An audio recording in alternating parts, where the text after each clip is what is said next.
Assalamualaikum warahmatullahi wabarakatuh. Sahabat fillah rahimakumullah. Dahulu kala, jauh hari sebelum masa Nabi Nuh alaihissalam, terdapat seorang pria yang bernama Waddan. Dia adalah seorang soleh yang berbudi baik dan sangat dicintai oleh para pengikutnya. Suatu saat, ketika Waddan meninggal, dengan diliputi kesedihan, rakyatnya kemudian mengubur jasad Waddan di tanah Babilonia yang sekarang disebut dengan Irak. Di tengah suasana duka yang begitu mendalam, iblis melihat sebuah kesempatan untuk memperdayai manusia. Dia kemudian mengubah wujudnya ke dalam bentuk manusia. Dia menghampiri orang-orang yang sedang bersedih itu, lalu berkata, "Aku melihat kalian bersedih karena kematian orang ini. Bolehkah aku untuk membuat patung yang menyerupai dia, yaitu Waddan, yang mana nantinya bisa diletakkan di tempat pertemuan kalian agar kalian bisa mengingatnya?" Mereka menjawab, "Silahkan." Demikianlah iblis lalu membuat patung Waddan. Lalu orang-orang meletakkan patung tersebut di tempat pertemuan mereka. Setelah diletakkan di sana, manakala orang-orang teringat akan Waddan, mereka begitu antusias untuk memandangi patung Waddan. Melihat antusiasme orang-orang, lalu iblis menawari mereka untuk membuat patung lagi. "Bolehkah aku membuat kembali patung dirinya untuk disimpan di rumah kalian masing-masing, sehingga dia akan berada di rumah semua orang dan kalian bisa mengingatnya?" Mendapat tawaran ini, semua orang pun setuju.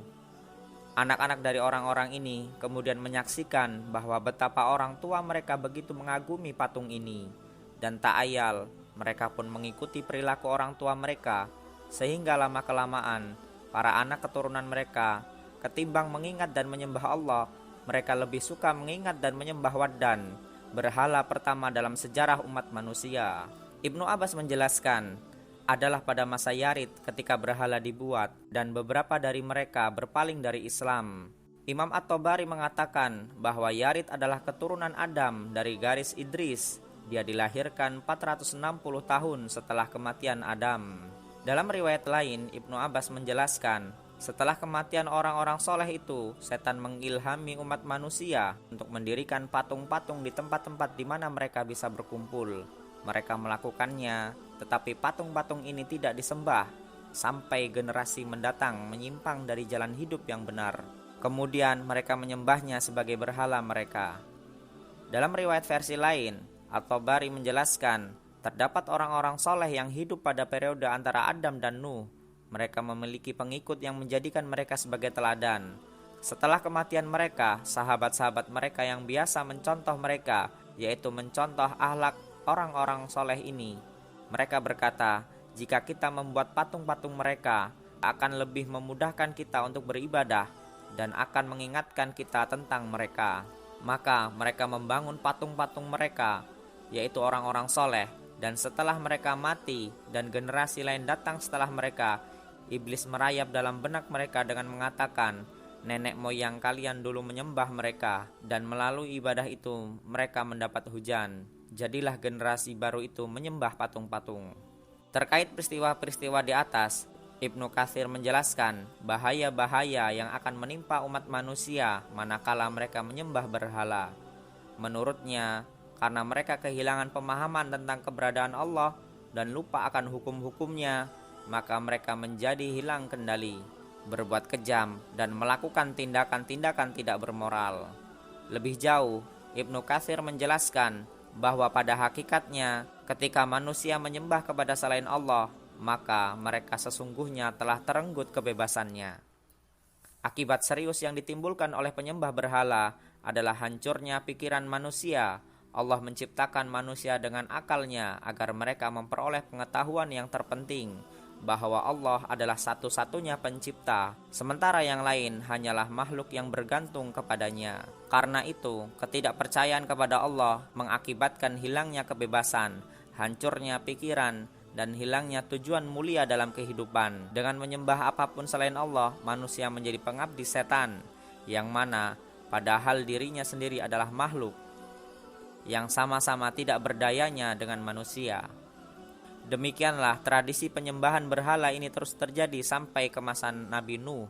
Oleh Ibnu Katsir, Nuh digambarkan sebagai satu-satunya orang yang tersisa yang pemikirannya masih merdeka. Dia tidak tersesat oleh arus besar bangsanya sendiri yang telah melupakan Allah dan menyembah berhala. Allah Subhanahu wa taala kemudian mengutus Nabi Nuh untuk memberi peringatan kepada kaumnya. Peristiwa ini diabadikan dalam Al-Qur'an. Allah Subhanahu wa taala berfirman, "Dan sesungguhnya kami telah mengutus Nuh kepada kaumnya. Dia berkata, sesungguhnya aku adalah pemberi peringatan yang nyata bagi kamu, agar kamu tidak menyembah selain Allah. Sesungguhnya aku takut kamu akan ditimpa azab pada hari yang sangat menyedihkan." Quran Surat Hud ayat 25-26. Kemudian Allah Subhanahu wa taala berfirman, manusia itu dahulunya satu umat, lalu Allah mengutus para nabi untuk menyampaikan kabar gembira dan peringatan, dan diturunkannya bersama mereka kitab yang mengandung kebenaran untuk memberi keputusan di antara manusia tentang perkara yang mereka perselisihkan, dan yang berselisih hanyalah orang-orang yang telah diberi kitab setelah bukti-bukti yang nyata sampai kepada mereka. Karena kedengkian di antara mereka sendiri, maka dengan kehendaknya Allah memberi petunjuk kepada mereka yang beriman tentang kebenaran yang mereka perselisihkan. Allah memberi petunjuk kepada siapa yang Dia kehendaki ke jalan yang lurus. Quran Surat Al-Baqarah ayat 213. Qatadah bin Nu'man ketika memberi penjelasan tentang Surat Al-Baqarah ayat 213 ini mengatakan bahwa nabi pertama yang diutus adalah Nuh alaihissalam. Dengan demikian, di dalam sejarah Islam, menurut At-Tabari, Nuh adalah nabi pertama yang menjadi rasul. Wallahu alam bishawab. Semoga bermanfaat. Assalamualaikum warahmatullahi wabarakatuh.